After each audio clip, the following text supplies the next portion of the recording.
Thank you for joining us. I'm really pleased to be joined by Sari Bashi.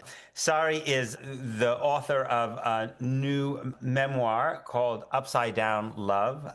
She's also someone with a distinguished career as a human rights lawyer in Israel Palestine. She was the co-founder of the Israeli human rights organization Gisha, which deals with questions of freedom of movement.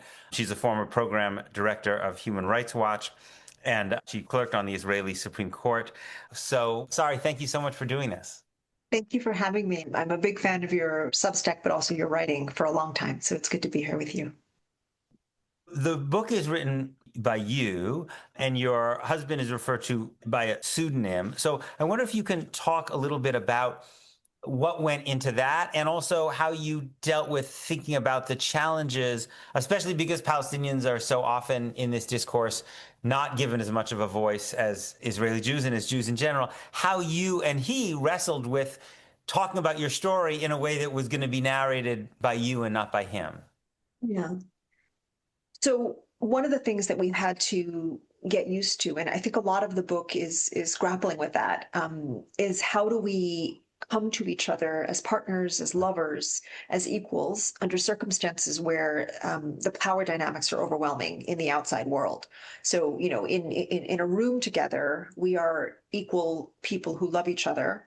As soon as we go outside, one of us has power that the other doesn't have, and that took a lot of working through. Part of it was we just had to get more secure in our own connection. And then I think the way that we deal with it is it's almost like we are in it together. And the outside world is pulling and pulling us in different directions and imposing on us roles that we don't want. And because we've had enough time to build a relationship, we can deflect it or respond to it or manage it together without it being as threatening as it once was when we were first getting to know each other. So I have privilege that he does not have. I walk through the world with a sense of safety that he does not have, and for good reasons. And so in writing, in talking about things, I enjoy that additional layer of privilege and safety that he does not have. And I give him a lot of credit for being so supportive in allowing me to write this book, to publish it, because it's his story too. And it's not an easy one to share, particularly given where we live. And can you just talk a little more about why wasn't it possible for him to be the co-author? I mean, what I can say is that we are constantly navigating all kinds of different risks. And just to give you a sense of it, this was first published in Hebrew in 2021, and we actually waited until we went to the US for a sabbatical year for him so that we wouldn't be here when it was published, just to give ourselves a little bit of distance to see how things would play out. And for a while, I was writing a blog about raising our kids in the West Bank for Haaretz, which is like an Israeli daily. And up until that time, I was writing it under a pen name. Because there are all the risks that anybody who writes a memoir has in terms of privacy, and you've written about your friends and neighbors and enemies who didn't ask to be in your book. But we're also navigating a lot of different security and other kinds of risks, and those hit him more than they hit me. And can you talk about first of all, why did you decide to write it in Hebrew first before English? So I don't know that I actually set out to write a book.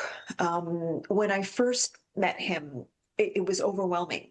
On the one hand, this very strong love, on the other hand, this very strong sense of forbiddenness and disorientation. And I started writing just as a way of processing how I was feeling. And also, there were things that were new to me. I'd spent time in the West Bank, but not like this, not in such an intimate way. And so, in the way that when you first encounter a place that's not familiar, everything strikes you at once. And so, I started writing. And then I think later, started out as a joke to write a book, but I think later I wanted it to be able to influence the way people, and particularly Israelis, see the reality here. So my hope was that my chapters would be a window for Israeli readers to be able to access his voice, and that his chapters would be a window for Palestinian readers to be able to access my voice. And the idea was to try to write a story that was, an interesting, hopefully good love story that maybe Israelis who wouldn't choose to read about the occupation would just want to read because it's a good story. And then along the way, they would learn something else. And one of the most satisfying pieces of feedback that I got from the Israeli version of the Hebrew version was an Israeli guy who wrote to me to say, "Hey, I read your book. There's a lot of things I disagree with. In a lot of parts, you made me angry, but you showed me something that I hadn't seen, and thank you." And that's what I wanted to do, certainly with the Hebrew version, but now also with the English and Italian and Dutch versions as well. And has there been thought about doing an Arabic version? Yes, it needs more time, but yes. It'll come out in Spanish next month, I think, but we'd like to, yes. And so can you say more about the reaction in Israel to the Hebrew language edition and how you felt that people have reacted to you more generally in Israeli society now that they know about your life? So this was 2021. I think things would have been quite different post October 2023. And I'm actually not sure it would have been published post October 2023 because Israeli society is in a hard place. Things are quite different. And there's very little room now for introspection or curiosity or openness. And at the time it came out, there was a little more room. So I would say it was well received. And I think, I was worried because I was writing the blog in the year or year and a half leading up to the publication of the book. And, there would be a lot of, there were some very nice responses, but there were also a lot of really hateful responses. And it was, the blog had the same idea. It sat in the parenting or family section of Haaretz. So like people who want to read about like how to toilet train your kid would come across the blog and then hopefully would just be interested in the story and then maybe something would change for them. I think that it worked in that sense with the book because people who were willing to buy the book and invest the time in reading in Hebrew is about 350 pages or something like that. That's already somebody who is thoughtful and intentional. And so it was, the reactions were positive, as opposed to maybe just somebody coming across the story itself as a sentence and then having a negative reaction. I think, things are harder now. Things are much harder now. There's very little room for people to think beyond tribalism. Did you learn Arabic growing up from your father, or when did you pick up Arabic? Yeah. So he forgot it. He grew up in Iraq. His first languages were actually Arabic and French because like many Iraqi Jews, he learned in the Alliance schools. It was like a French colonial school that was teaching both French and Arabic. He forgot both of them. When he came, he was told to make way for Hebrew. And my father's Hebrew is excellent. His English is excellent. He knows how to adapt.